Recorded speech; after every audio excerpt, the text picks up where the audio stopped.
Um, no, so it's a pleasure to have Office D.SHARP, Dave Sharp here, uh, present this lecture in the sixth iteration, or the sixth edition of the art lecture in the series The Architect's Friend, which is interrogating the interdisciplinary dynamics between architects and designers.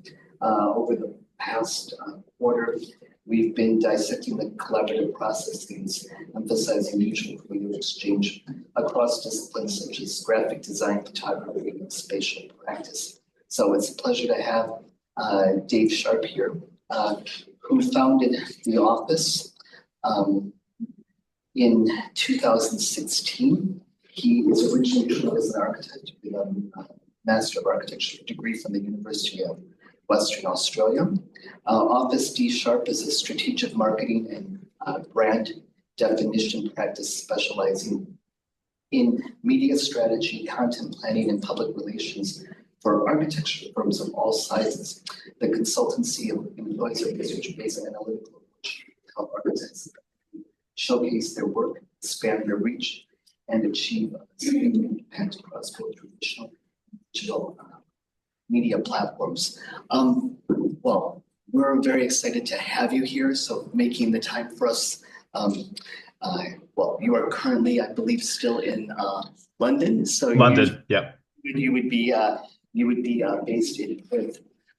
But at any rate, well, thank you for being here and for joining us online. And yeah, we're all excited to kind of hear a little bit more about what it is that you exactly do. And I just keep thinking, you know, I very much appreciate the Sharpie marker, but you know, well, you reclaimed it for me because, you know, Yep. Donald J. Yeah, exactly. Right? So I thank you for reclaiming it for something much more interesting. Thank you. Thank you. Can everybody hear me okay? Thumbs up. Okay, cool. Perfect. I'll just pull this up. Well, thank you so much for inviting me to do this. I mean, it's amazing. I'm usually giving talks to architects who are running practices, but it's like really exciting to talk to you guys at the stage that you're at because I went from Masters of Architecture to working full time trying to make a living as a marketing consultant straight away, and it was a long time before I really truly learned how to do marketing strategy and brand strategy properly. And so thinking about what to talk to you guys about, um, we don't know like where you might end up in your career in architecture, but inevitably there will be a conversation that you'll probably be a part of around marketing and brand. It might be you running your own practice, or it might be that you join a practice and you're seen as the young person who knows what they're talking about when it comes to marketing, and you'll be part of that conversation. And what most people in the architecture industry don't realize is that there is a proper process to go through to develop a marketing strategy for a practice.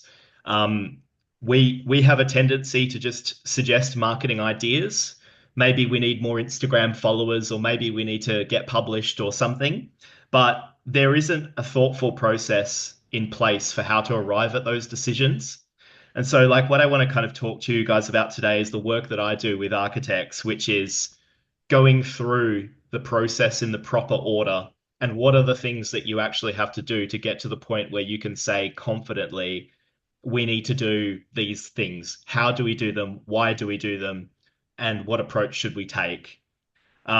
So this might be useful to you if you end up in practice or running your own practice, or you might end up a consultant like me and just work in the industry and work with architects, which is a really fun job to do. If you're attending these sorts of lectures and you're interested in photography and writing and publications and all sorts of things, or digital, you might just really have an enjoyable career as a marketing consultant. You'd rather be an architect, but you may end up like me. So this talk will hopefully be helpful. Um, in terms of the typical situation that you'll be faced, like what do people actually what are you expecting um to be faced as a market to solve these marketing problems? You're typically going to be looking at an established practice which has been neglecting its marketing for a really long time. And as a result, everything that they're doing is looking very tired and unpolished. You'll see lots of these sorts of architects. They have very low awareness and profile in the industry. So they will already think that they just have a visibility problem. When they're communicating with the world, they won't talk about architecture at all. They will just talk about delivering a service. And being competent at solving problems for clients, but they will never talk about the quality of their architecture or articulate a confident design ethos. In university, you meet lots of really great architects that communicate very beautifully, but in the industry, people don't really reflect on the value or quality of their work enough. Um, they will be quite concerned about losing project opportunities to other practices who have higher profiles. They will be pretty disillusioned with the industry. Um, their client base will be quite stagnant. All of their work will be coming, or a lot of their work will be coming from existing clients or their direct network, but they'll be seeing a decline. And usually the marketing conversation comes up because they're noticing there's a drop off in their pipeline and they're quite concerned about winning new work quickly. So this is usually the problem that you face. This is what will be discussed in the meetings in the practice, and everybody will be really trying to jump to solutions quite quickly. And then it just becomes a question of what marketing ideas do we come up with. And the problem that you'll face is that there are hundreds of marketing ideas that architects could follow. You could really try lots of different things. There's no shortage of ideas. And if you ask around the room, everybody could come up with 10 or 15 solutions that would all be pretty reasonable and some of them could work. Or there will be lots of good ideas. The point of having a strategy or having a strategic process is to actually be able to answer the most important question, which is why do we do this idea or not do this idea, and how do we do it? And that is really the crux of the problem, that practices don't really have a good way of determining which idea is better than others. Which photographer should we use? Which publication should we try to get published in? Should we go and try and speak or give lectures? Should we be networking? Should we be focusing on Instagram or LinkedIn or whatever? There's a million questions, and nobody will have the answers. So what I want to go through is the kind of the process to actually be able to confidently provide those answers, which is what you guys will need to do in practice. Let me see. So it's quite a cliche to kind of quote the art of war, but tactics without strategy is the noise before defeat.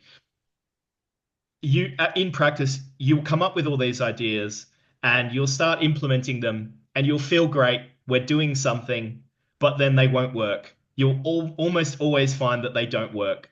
And it will just be this sort of never-ending cycle of trying things and having them sort of collapse in a heap, and you become a bit disillusioned, and then the process repeats. So we always need to make sure that we're doing strategy properly. And I was kind of questioning how much do I go into this stuff with you guys because it is very kind of businessy, but I think this is really important. Strategy happens in three really clear phases. The process should happen in these phases and in this order. And it is really important that you don't jump ahead to the stages without doing these early stages of the process properly.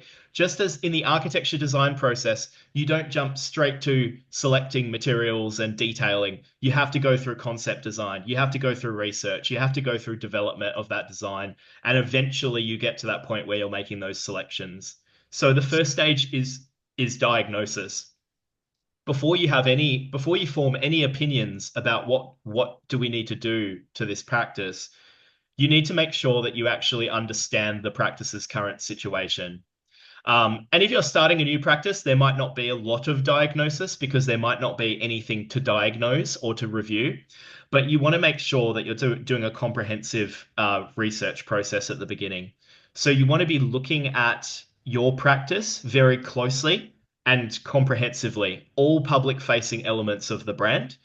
You want to be looking at aspirational or competitor practices so that you're not just in a bubble. You want to be understanding what the best practices are that other studios are following.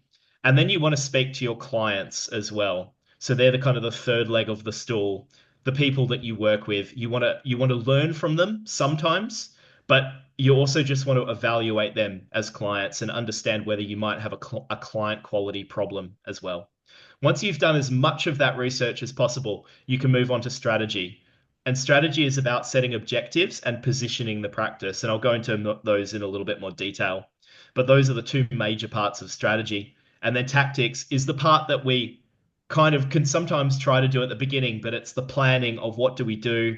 It's thinking about how do we do it, what creative direction do we take, and who do we use, who do we collaborate with, what's our budget, and what's our timeline for implementing this. So that's the process. The idea here is to develop something that's bespoke for the practice and the problems that you face and the market that you're in and the situation. But you also need, importantly, to convince your leadership, you need to develop a proper plan. Otherwise, nobody's going to be convinced. And you won't get much implemented and nothing will really happen. And as a young architect in a practice with really great ideas, you might end up quite frustrated that you feel that things aren't being done that you're suggesting. So having a really thought through plan is a way to communicate what you're trying to do and get people to buy into that process. Um, so diagnosis, and I know this will probably be a little bit small on the screen, but I'll just kind of talk through. This is just a couple of examples that speak to kind of that stage of the process. So you during this diagnosis stage, I mentioned you don't want to be forming opinions too quickly. You want to try and create a process that's as objective and clinical as possible. Your goal is to try and have an open mind and understand things and not to just sort of project your opinions onto the process itself. So in my work, I develop a framework just as, a framework might grade architects' bids for projects. We want to be thinking about what criteria do we think of when it comes to quality. So I look at elements like branding, photography, a sense of the practice's work being well curated and thoughtfully done. Is there a convincing quantity of good work there? And then in their messaging, is it succinct? Is it clear? Is the tone elevated and considered? Do they describe their work thoroughly and consistently? And then we look at factors like, is the practice showing signs of recognition in the industry or in their sector? Are they transparent about who is involved in the practice? Do they have clear leadership? And then things like, are they doing social media in an engaging and aesthetically pleasing way? And does like their website give a good user experience? So those are the factors that I tend to look at. And I think those are quite good areas to assess how is the practice going. So what we do is we'll go through that analysis with the individual architecture practice, but then we'll do the same analysis on all of their peers. Usually we'll look at 8 practices, somewhere around that level, depending on how many people we need to look at. And it allows you to understand where you are at a competitive disadvantage in your field. So this diagram on the right is really helpful for illustrating to architects and visualizing the problems that they have and getting agreement on that. So we might look at these criteria, and in this example, the blue line is the architect that I work with. The red is the average of their group of peers, and then the yellow is the leader in their group of peers. And you won't usually find a practice that is perfect across all of these dimensions, but we can certainly see where this practice has issues. It's clearly around their messaging and their tone. They're a bit lacking in the quantity of portfolio or the quality of that portfolio. Their Instagram, their imagery, their branding are all very weak. And this would be an example of a practice that is in real need of help because they have a lot of weakness across the board. And that would be I think it's very helpful to make sure that the practices that you're part of or working with really understand how far behind they are or their level of, where things are not very good. They have to accept that before they understand that they need to improve things. So we do that kind of assessment. The next thing is client interviews. With client interviews, this is just a little structure I go through. So we try to start, I always follow the same structure with these conversations. The idea here is I'm trying to assess whether this is what I consider a design focused client. Are they the practice's ideal type of client? Do they actually care about architecture? That's probably more my personal view that that's important, but my experience has been that that is very important. It's very important. If a practice is working with clients where the quality of the design work is very far down their list of priorities, that's usually not a very promising environment for an architecture practice to do good work. So through this process, which we're looking at some of these initial questions to assess a client's level of sophistication when it comes to architecture, or maybe their literacy. How well do they understand architecture? Do they care about it at all? When they were finding the architecture practice, where did they source this practice from? Did it come from a good awareness of good quality architects in the industry, or were they just walking down the street and they happened to see a sign outside a job site, or did they ask a builder? There are sort of we're trying to just gauge that level, but then we start looking at their associations with the practice, and other practices that they've looked at, and we want to understand how do they view the practice. And I think the key questions to be asking are not tell us what you think of the architect that you've worked with, because they will just tend to say they do a good job and they're nice and they really listen to my brief. And those will be the universal answers that we'll tend to get, and they're not very useful from a marketing perspective. The really challenging questions I think you need to speak to clients about is tell could you describe the practice's work to us. Tell us what you think their work is about and their architectural approach. And that is a very challenging question for clients to answer. But we tend to find that practices that have developed a really strong brand identity and a really strong brand image that's built around the quality of their work, their clients will have a very easy time answering those questions. They will be able to really speak to the qualities, whether it's in terms of aesthetic, in terms of materiality, in terms of detail, in terms of composition. Clients are very sophisticated at describing that in the practice's work, but not every client's going to be like that.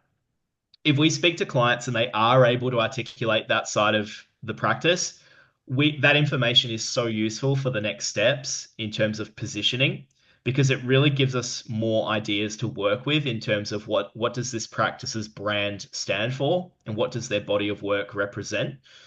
But you might find that the clients that a practice works with are very, very incapable of that, and they don't understand or can't really explain anything about the practice's work, and that will usually indicate that you do have a bit of a client quality problem, that will need to be addressed. So it's a bit harsh to say that you should probably ignore those clients a little bit.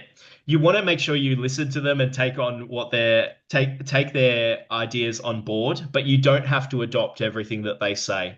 They might push an idea that the client, the architect, just delivers a really efficient service.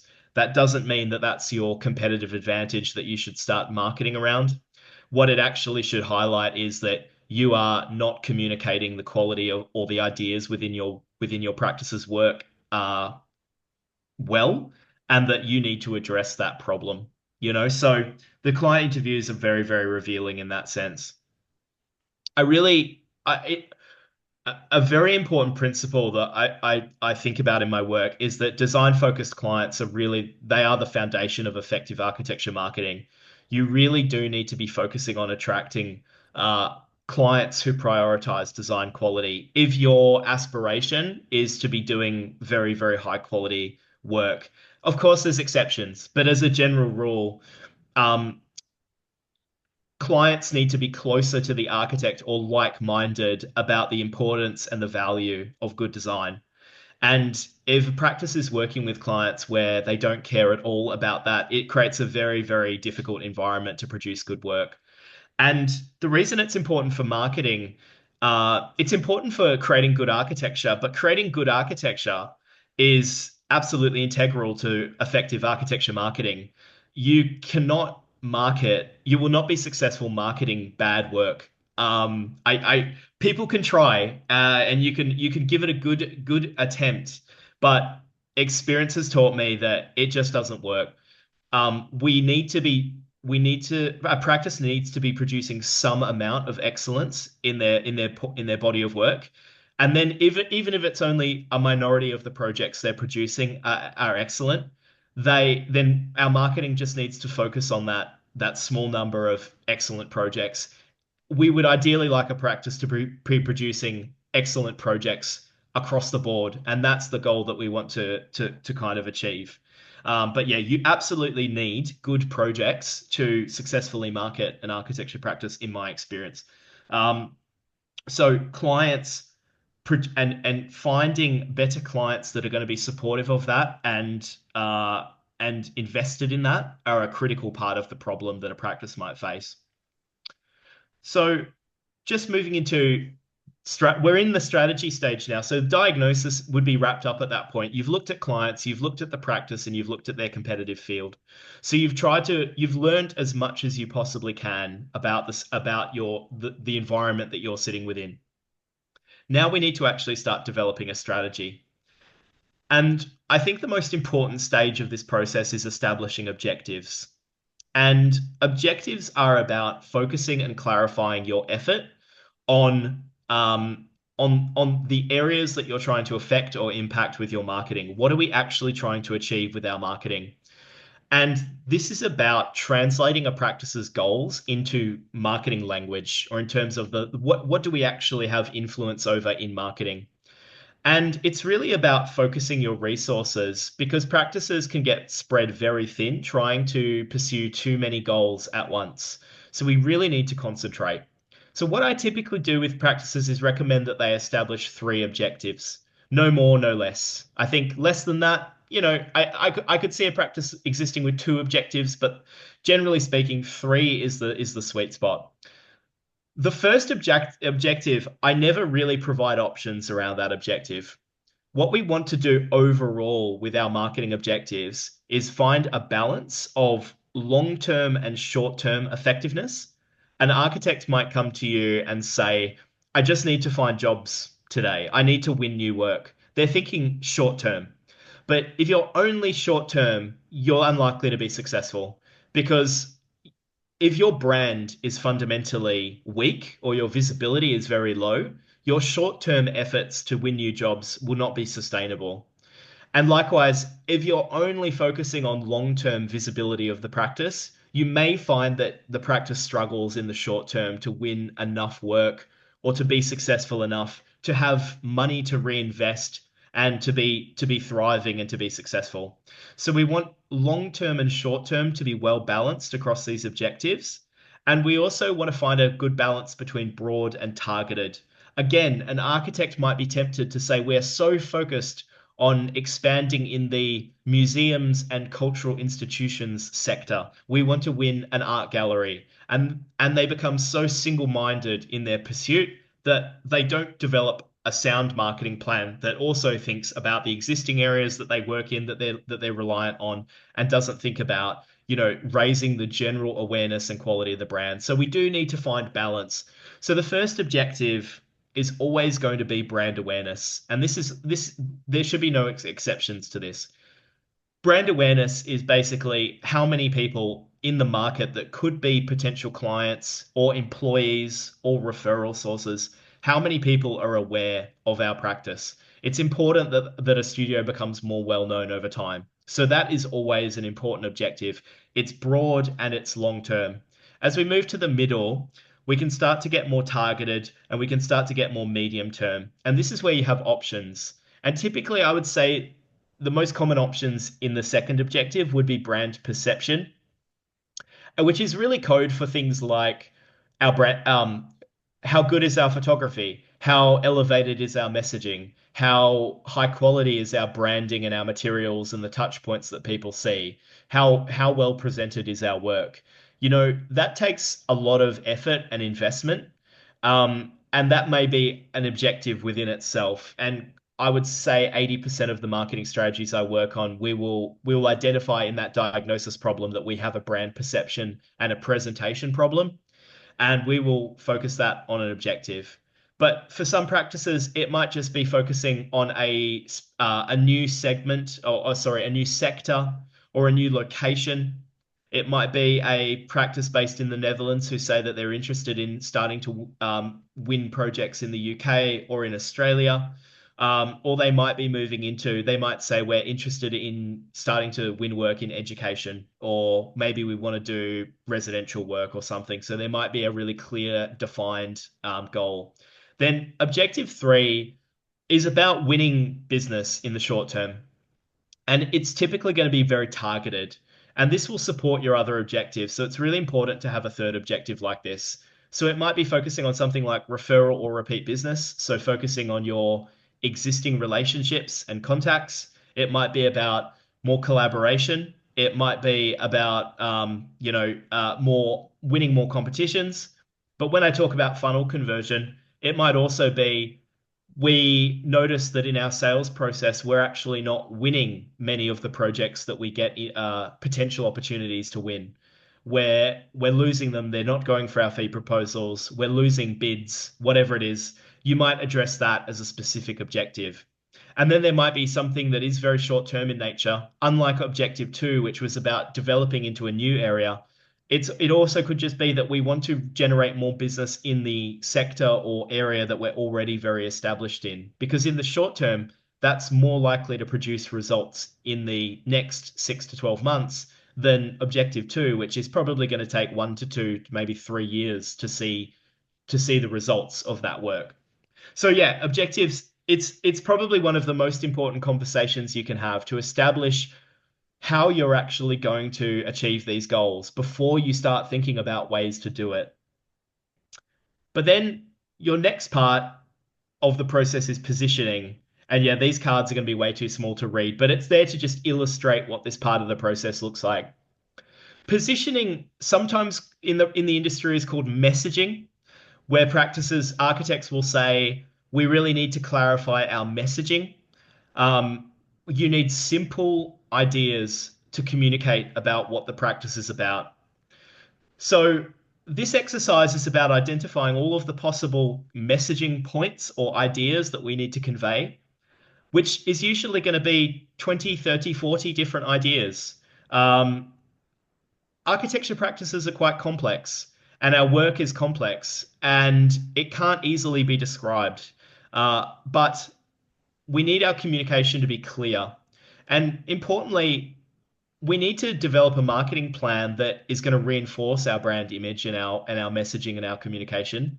And as part of that process, we're going to work with collaborators, we're going to work with photographers, we're going to work with graphic designers and writers, and we need to be able to communicate to them clearly in our brief. What is our brand about? What is our practice? What does our practice stand for? And what are we trying to communicate to the world? So we need to develop a really clear idea of positioning. So this exercise, which is probably one of the most enjoyable parts of the process for architects, but we initially need to generate lots of ideas.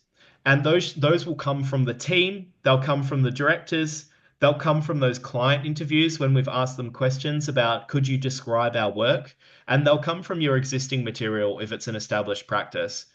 And your idea is to try to narrow and reduce and distill down to 3 or 4 clear, specific, and really carefully selected messages.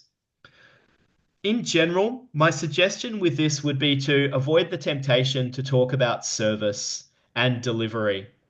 When architects are feeling like they need to win work and to attract clients, they tend to get quite not people pleasing, but they tend to think they want to tick the boxes of things that they think clients want to hear.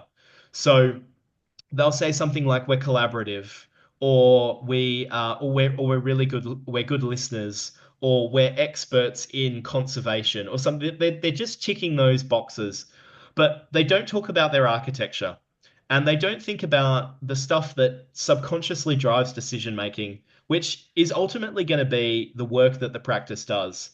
I think it's massively overlooked. Um, Architecture that is produced by a practice is inherently distinctive.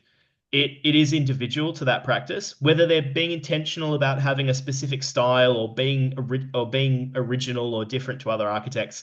They just can't help themselves. Their work is going to have a distinctive quality to it. And the job of your marketing and branding and communications is not to be a separate sideshow that is saying things that the work isn't or filling in the gaps left by the work. The job of your marketing and communications is to emphasize and reinforce the qualities of the architecture and make them more obvious and clear.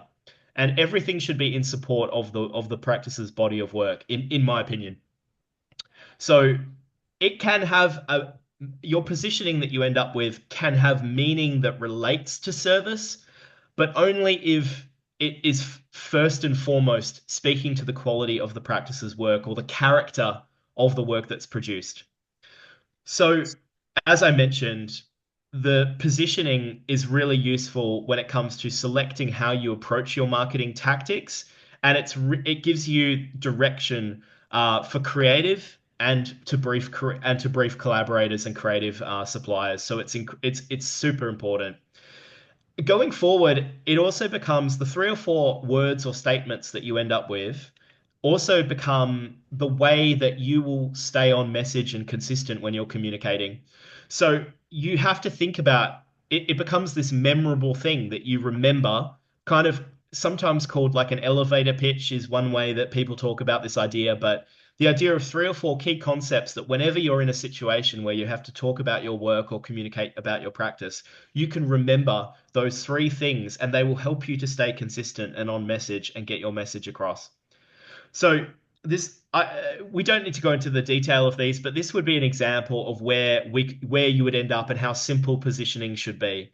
It isn't 20 principles. It isn't a document full of values. It isn't 1,000 word manifesto. It's three or four carefully chosen words where we're not being generic or just saying people, place, environment, or something like that. We're trying to be very specific.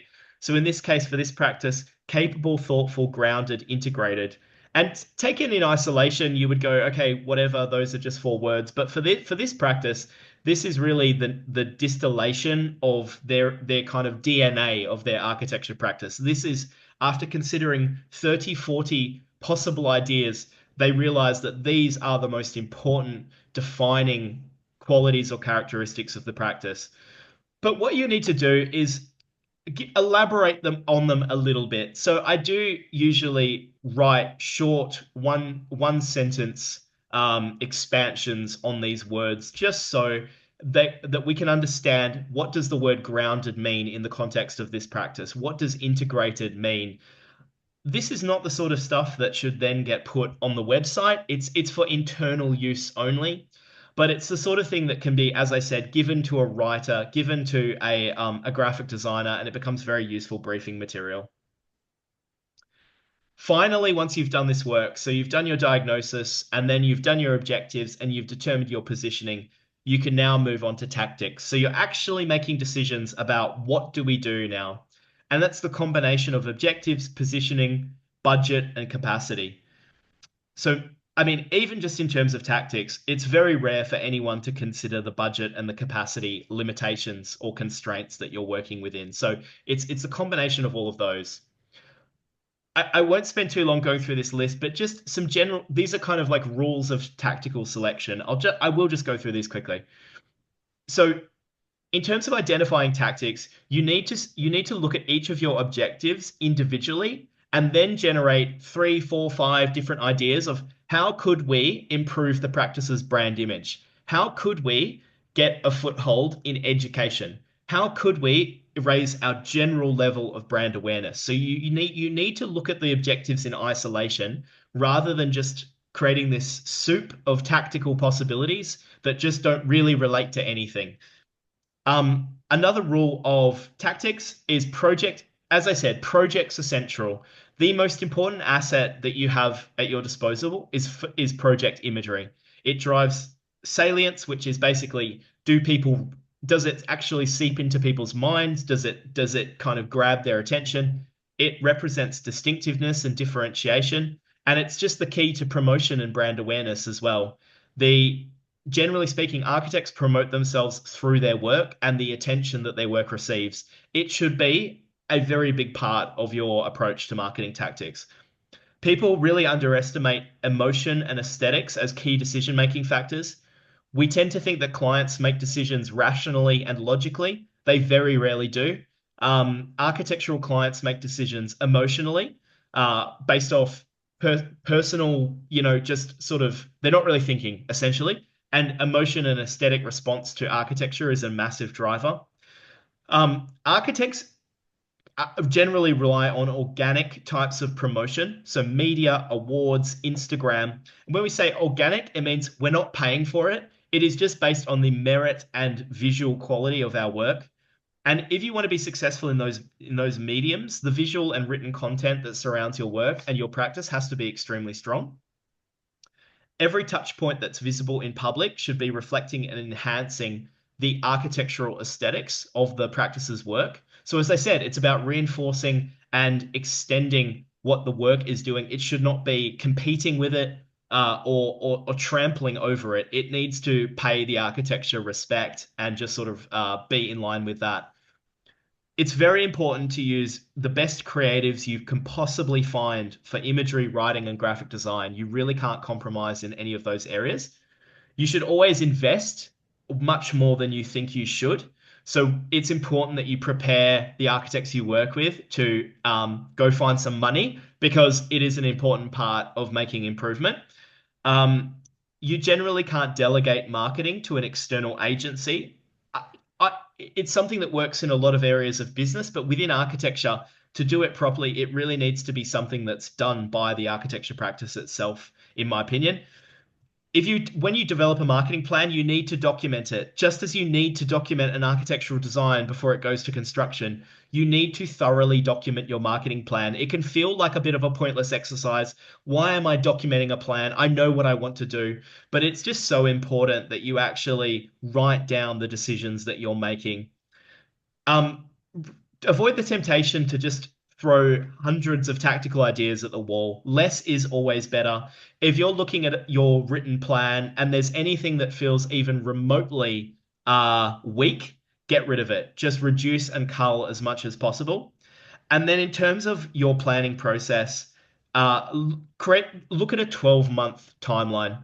If you're planning further out into the future than that, so much will change. The market will change, your goals will change, your objectives will change, your budget will change. There really is no point looking further ahead than 12 months. You really want to be thinking about what are we doing in the next year. And you want to be thinking about, at maximum, focusing on 3 or 4 key activities each quarter. And that will just allow you to not get unrealistic in terms of how much can we possibly implement in this plan. So just as an architecture project has constraints of site, of budget, of location, you need to have realistic constraints placed on your process. Now, this is probably, to go this far into the talk and not talk about anything visual or exciting is pretty lame. But this is the point. You don't want to jump straight to tactics. You have to go through the boring part of the process first to kind of get the privilege of doing the fun part at the end, which is thinking tactically. And in terms of the most important areas that make up 90% of my marketing plans, where we probably spend most of our attention is photography. Um, Photography is very important to architects, and we recognize the importance of it, but very few people realize it's their biggest marketing problem is that their photography is very weak, or it's inappropriate for their practice or their sector. So, as one of the most important things that you could do at this point of your careers is start paying attention to photographers. Who is working in your market? Whose work is producing the best results? So are they regular are the projects that they're shooting regularly getting published in the best publications? Are they winning awards? Does their photography perform very well on Instagram? You want to be looking for those signs of success. You want to be looking, using your subjective sort of you want to be looking at photography subjectively and determining what you think is good and bad, but you also want to be looking at those external factors to make sure that if you shoot stuff with certain photographers, it's got a better chance of being successful. Um, as I mentioned earlier, projects really need to be the focus and central to your marketing activities.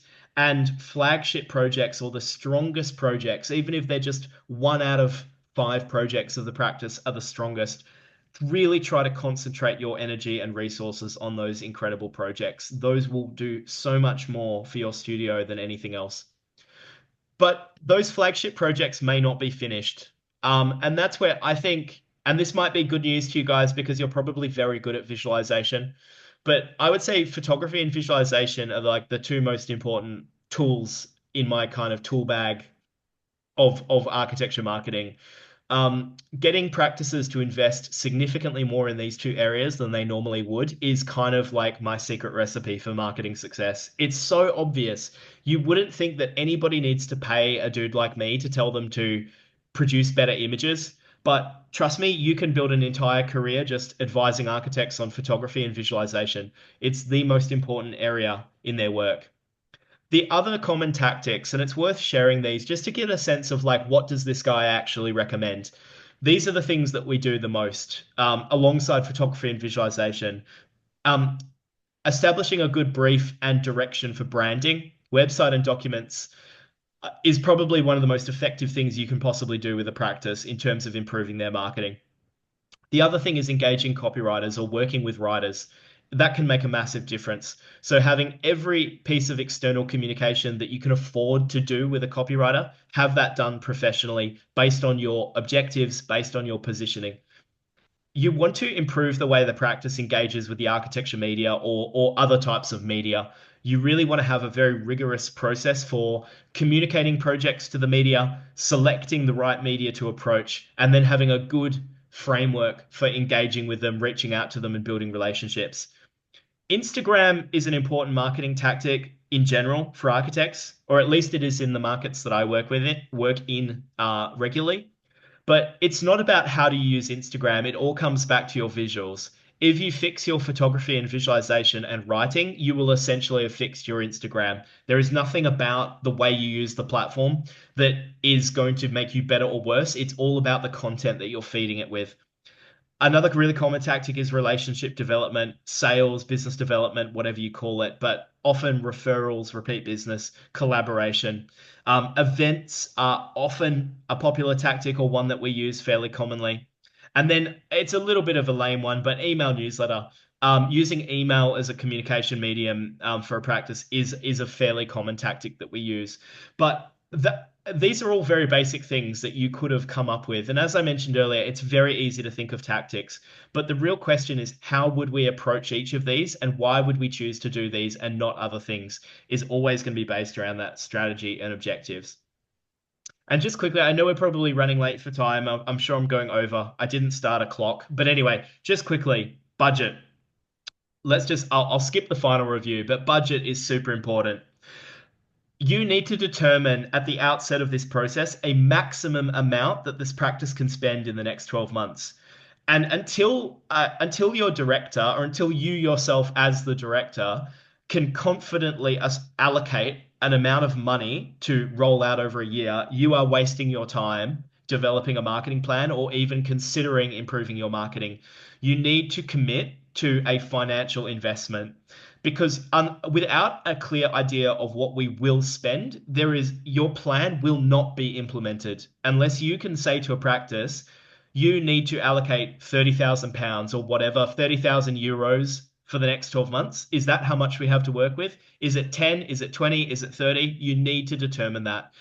Because during the process, as soon as you start doing your tactics, you will be receiving quotes. You need to go to photographers for quotes, filmmakers for quotes, writers, graphic designers. And you can plan how you would like to do your marketing as much as you want, but the realistic constraint is going to be cost. And so you need to be able to determine your spending. When it comes to narrowing your tactical ideas to fit within a budget, their architects will try to do the individual things more cheaply, or they'll say, I'm not going to hire Simone Bossi, the photographer. I'm going to hire my cousin Tony, who has a camera and does a good job, and I just have to buy him lunch. There is a tendency to do things cheaply and to undermine the quality of the creative. That is the worst thing you can do. You are much better off removing a tactic from your plan than doing it in a budget low quality way that will not help your practice at all. So really important. And then in terms of, as I said, getting quotes and so on, it needs to be an iterative process. You need to be developing your budget at the same time as choosing your tactics, and those things will feed back and forth.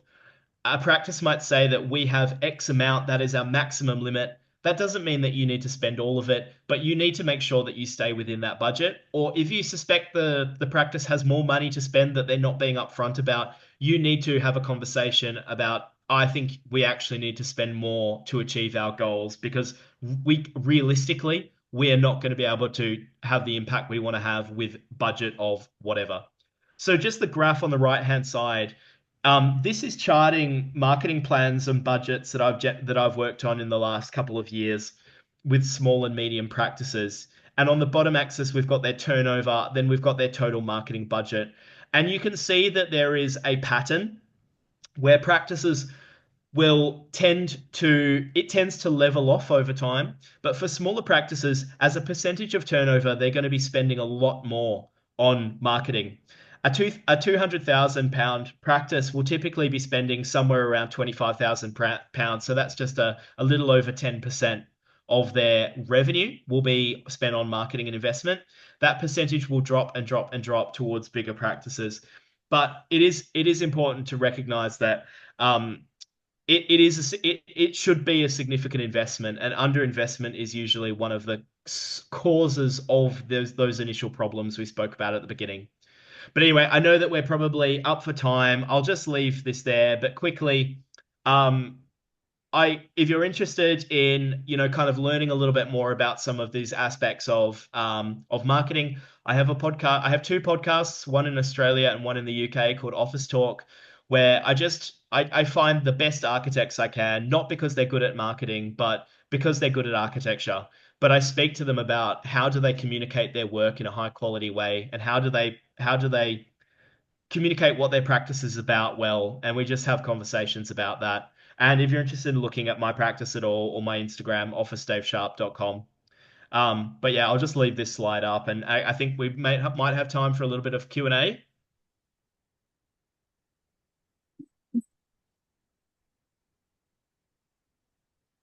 Oh, thanks, guys. Hopefully, I'll be able to hear your questions. I'm not sure. I'm not sure if Zoom will pick you up, but we'll see how we go. Yes, yeah, I think go there, James. Hello, thank you for your lecture. Can you hear me? Yes, I can hear you perfectly. I have two questions. The first one, you mentioned that the marketing should be developed by the architecture office in the case of architects. So I would like to understand better your relation. And yeah, I assume that you work as a consultant, but I would like to understand until where your work goes. How is this? Yeah, how do you come back and forth in this relation, and how do you give them the strategies, and how do you follow up with that? And I had another one, but maybe I forgot now. I will remember why. Yeah. Okay. So I'm brought into a practice to help them with that process and then ultimately document their plan and provide my recommendations on how they should approach things. So during those initial stages of the process, I'm working with the directors or working with the associates, just working with the team, and we're having those conversations. And my job is to facilitate that, to try and understand as much about them as possible, give them guidance and direction. But then I go away and I document the plan, and I give them my suggestions of what they should do. And that process typically takes 2 to 3 months. And then they have a plan, they have a budget, they have a timeline, they have a list of creatives that they need to start reaching out to. They have a brief, they know what they need to do, but it's their job to implement that as a practice. They don't do all the elements. Like as I'm saying, they go out and they hire people to do the branding or the photography or whatever, but they need to be the central coordinator of all of that stuff. I think some practices, I mentioned marketing agencies, some practices feel we don't want to make the decisions either about what to do. So there's an appeal to engaging a marketing agency that's going to be responsible for making all of those decisions. Those agencies typically charge an amount of money every month on an ongoing basis, and they're meant to just do this sort of stuff. But I don't think that that presents, it doesn't create quality communication in architecture. It just generally doesn't work very well. It doesn't feel authentic. So I think it's really important that it all comes from the architecture practice themselves. But I work with them for 2 to 3 months, and then I will generally work with them just on an hourly basis or on an as needed basis over time to be available to give them more guidance and help, or just to kind of check in on how they're going if they need. So yeah, it becomes a much more flexible relationship. And just quickly, I mentioned it's a 12-month plan. My job to come back into the picture is usually at the end of that 12-month period, because they now need to develop a plan for the following year.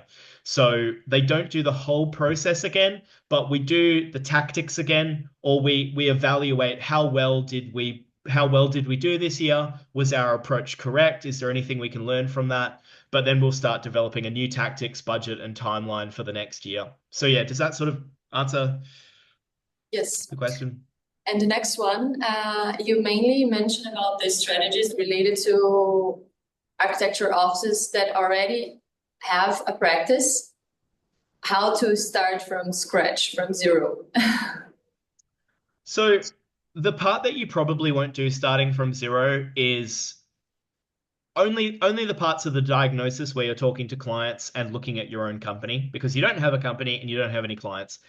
But you do have other practices to look at.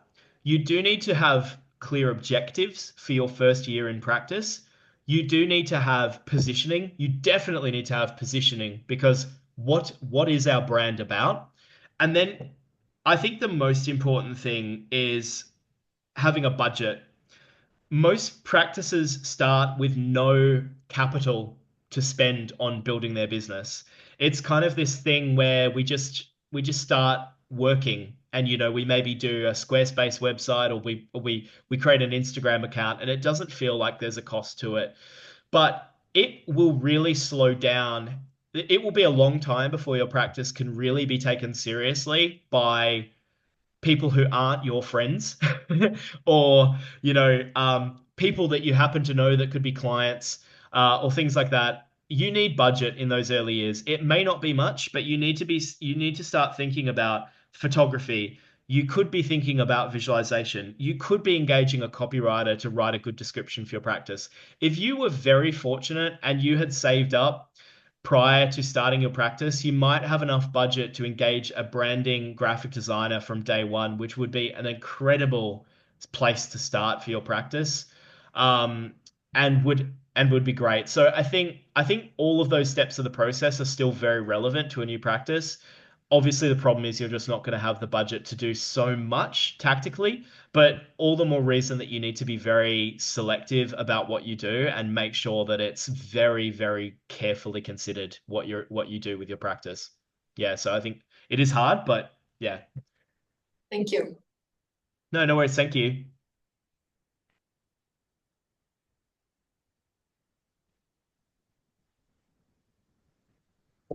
Well, following, do you hear me or should not? Sorry, mate. Would you mind coming in? Yeah, sorry. Got to get you to talk a bit closer.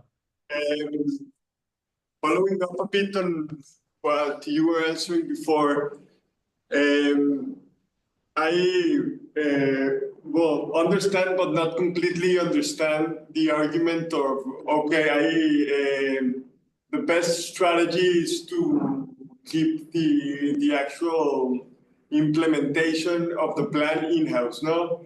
and I understand how that kind of makes it more authentic, and it makes you yourself think more thoroughly about what you're doing, and et cetera, et cetera.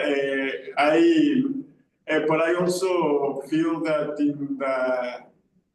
in the in the practice or in the day-to-day basis, your core, you feel at least that your core is developing and delivering to your architecture clients, and that becomes at the end your day-to-day basis and where your mindset.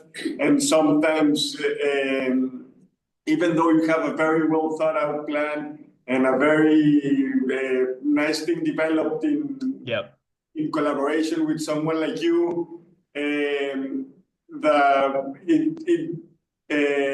it becomes very hard to actually balance all of these tasks within your own office. So in your experience, do you know how your successful clients have managed to actually keep up with those plans? Why does other have not? And when you come back to evaluate and think about that next year's plan, how easy or difficult do you find it without you being actually in there doing things along them? Or I don't know. I know it's a very long question, but no, it's great. It's a great question. Everything in the same answer, no? Yeah. I don't think I very rarely have a plan that is fully implemented when I come back a year later. Like realistically, it's not always going to happen. Architects are very, very busy. Also, their motivations can change very, very quickly. They could be coming into the planning process thinking we have heaps of work, we're so busy, we're feeling very aspirational, very ambitious. We want to go after these sectors. We want to do amazing things.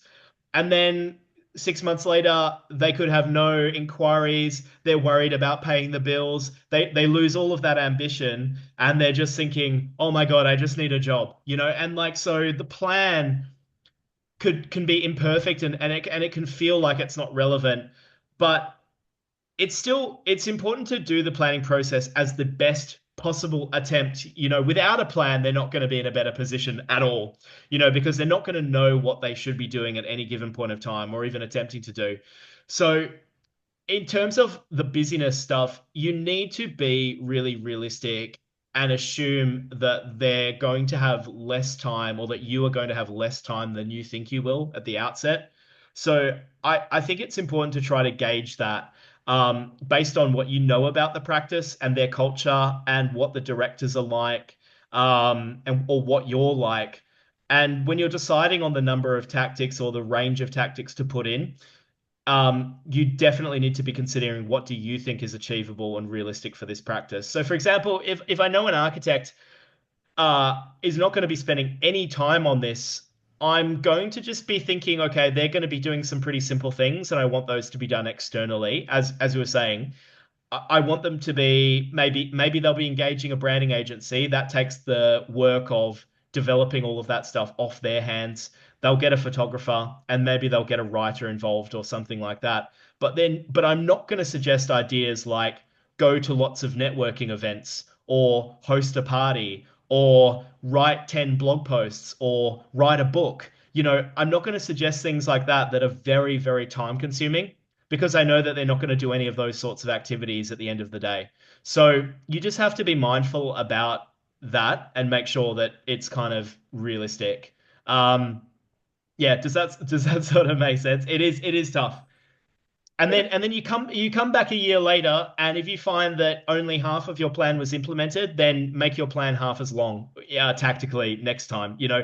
Maybe you'll overestimate in year one, but you could underestimate. It occasionally happens where they get everything done in the first 4 months of the 6 months, and they're contacting me going, "We've done it all. We've already finished the entire year," and they're kind of hungry to do more. And that does happen every now and then, not usually, but that can happen too.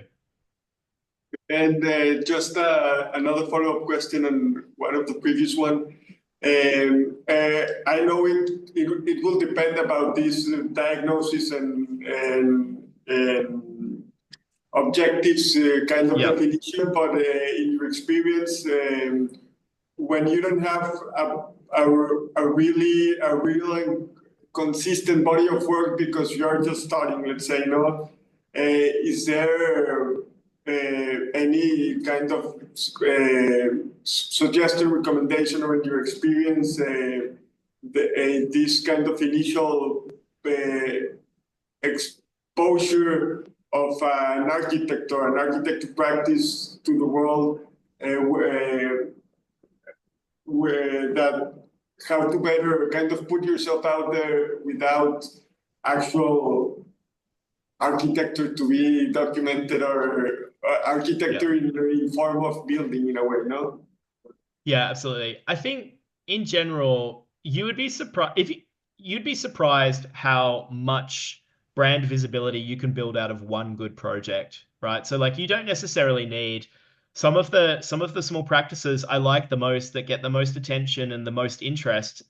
You know, you think about how much work have they actually produced? It's not very much, right? But if you've got one project or two projects that are beautifully photographed and just beautifully presented and very, very kind of done in a very considered way, that can be very effective. But if you don't have a finished project, then it actually might be around how do we create stuff about work in progress. So maybe it's about, you know, engaging Rory Gardner to actually come and shoot the site unfinished, or to shoot the project at handover stage rather than just for finished photography. Or maybe we don't have anything on site, then maybe it is about actually really spending a lot of time or money on incredible visualizations, or incredible drawings, maybe, and just thinking about how you can kind of take whatever you do have and absolutely maximize it. Probably the absolute last resort would be, I don't have any projects. I've got nothing in progress. I'm literally just sitting on my butt doing nothing, not working on anything for anybody.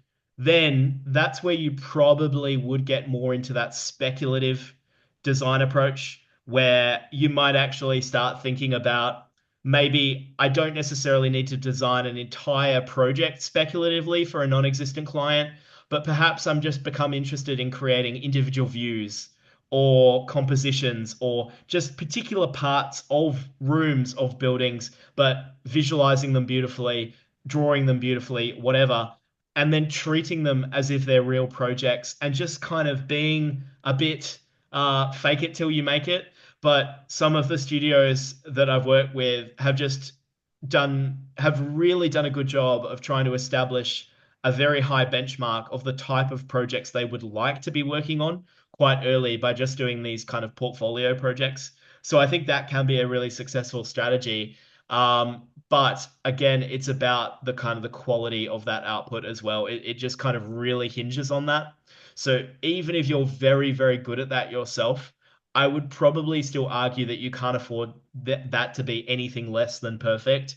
And even at that stage, you might consider collaborating with somebody out there who's creating imagery professionally as well. So anyway, those are kind of those early days possibilities where you don't really have a lot of portfolio to show. No worries. I would just quickly also add to that. You could definitely don't have to stay at the front, but also I think building relationships with other architects at that early stage is really important.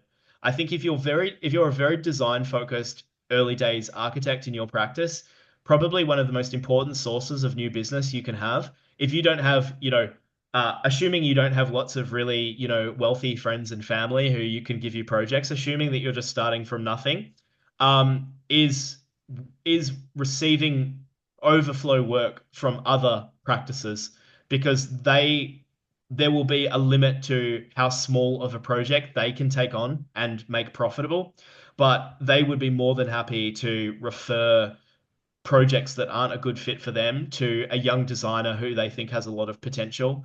So I think you can actually be quite strategic about going out and being proactive, building relationships with small practices that you think do the kinds of projects you would like to be doing, and being clear about your intention to start your own practice. And you could very easily find that they start sending jobs your way. And I think that could be a really good place to begin. If you're interested, particularly in residential work, that's going to be a little bit less useful if you're wanting to be designing, amazing, incredible art galleries or something, or in some sector that every single client wants, every single architect is fighting over. But if you're starting off, doing residential work, for example, then other studios are going to be a really good source of that sort of stuff. Hi, I also have a Yeah. question. Yep. You mentioned that when you start your own business, it's always nice to come to a friend or someone you know to ask for the help. So I'm wondering, when you start a business in the very beginning, what's a consideration to think someone can be your business partner or is a temporary collaborator? That's a good question.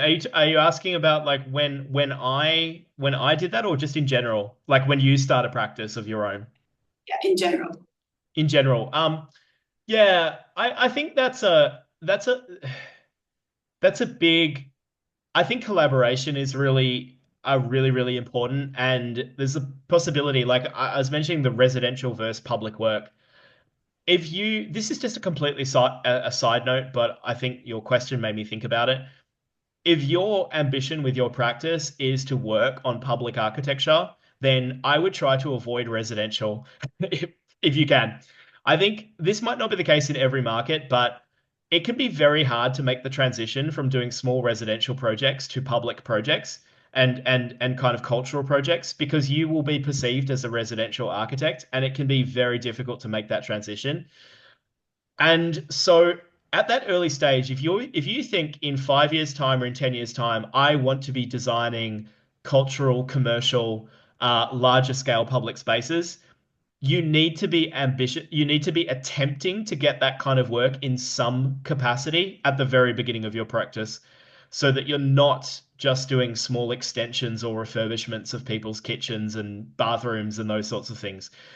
And to do that as a starting out as an individual practice, where you're just on your own, I think forming relationships and ties with other small practices is incredibly important.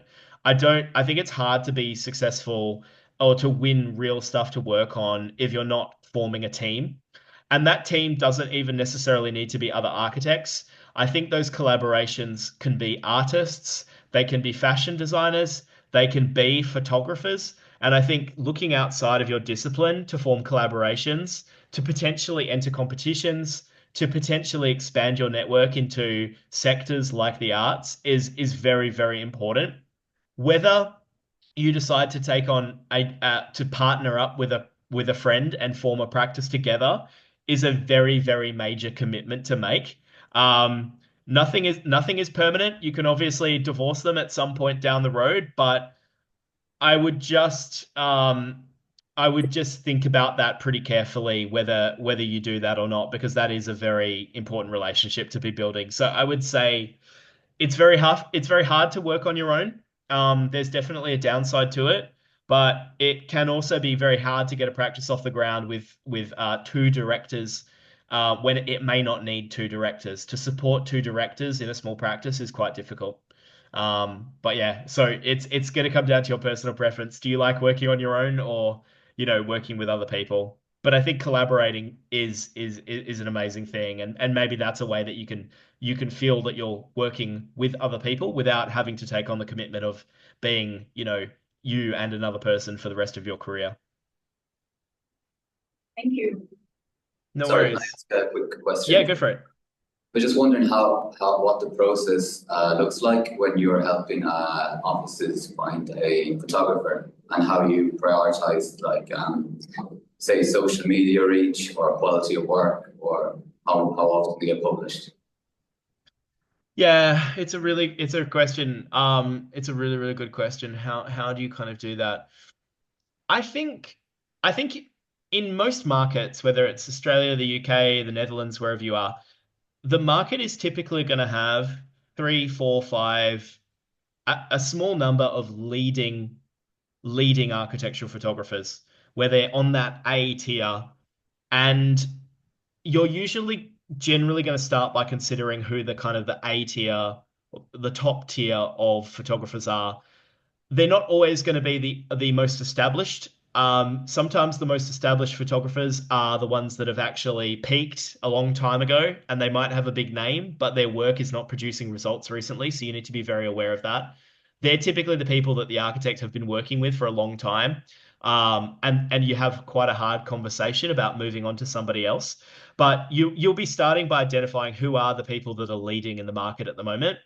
And then you want to categorize them into the kind of the subgenres of architecture photography, which is typically going to be architecture, interiors, or like in terms of their strength or their primary focus, architecture, interiors, and then within the architecture side, aesthetically, they're going to fall into a more general kind of digital approach, or typically these days they might be quite analog, um, quite film oriented, and have more of a fine art approach or aesthetic to their photography. So like those examples I was showing, like Rory Gardner, David Chatfield, Simone Bossi, these guys are very fine art in their approach.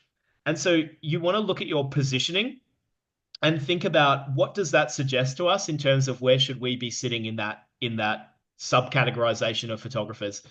If your positioning is saying we're colorful and vibrant and interior led and all those sorts of things, for example, it wouldn't make sense to get, Rory Gardner, pared back, undersaturated, minimalist, austere photography, right? But it makes sense to go with somebody who's, more colorful, more vibrant, whatever.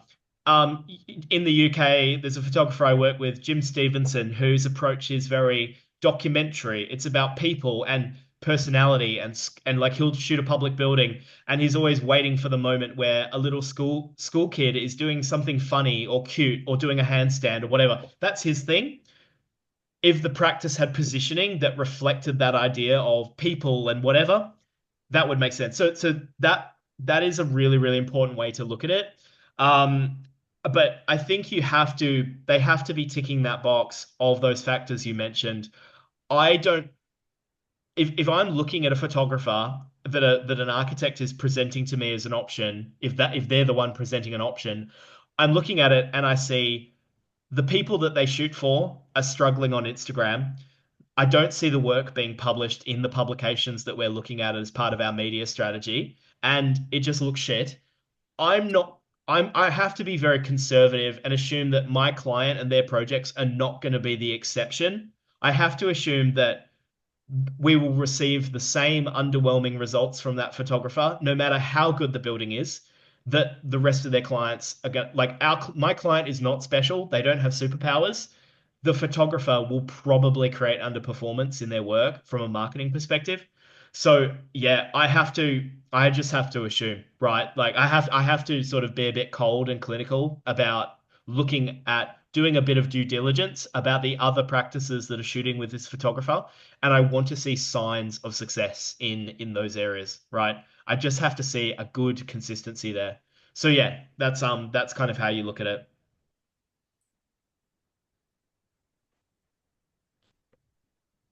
Cool. That might be it. Thank you very much for sharing your ideas. No worries. Thank you so much, guys. Thank you. All right. Thank you all. I'll speak. Oh, I'll see you guys later. All right. Bye. Bye, guys. Thank you very much.